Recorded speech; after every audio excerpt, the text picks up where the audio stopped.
दोस्तों, तो क्या आप रेडी हैं आज की हमारी न्यू एपिसोड के लिए? ये बहुत ही कूल और एक्साइटिंग है, इसलिए इस वीडियो को एंड तक देखिएगा। एंजॉय। मैं हूँ गोस्ट टीकू। अरे बेडशीट पे वॉकिंग गोस्ट क्यूट लग रहा है। सब डरा दूंगा, इवन मामा। चीकू क्या कर रहे हो? मम्मी आपने तो डरा ही दिया। मेरा स्कैरी प्लान मुझ पे ही भारी पड़ गया।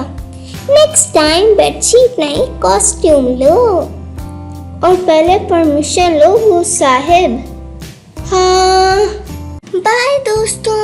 और हाँ, अगर आपको हमारी आज की ये न्यू एपिसोड पसंद आई है तो प्लीज़ हमारे चैनल को लाइक, शेयर एंड सब्सक्राइब करें। इस तरह हमें बहुत ज़्यादा सपोर्ट मिलेगी। और मिलते हैं अगली न्यू एपिसोड में। बाय।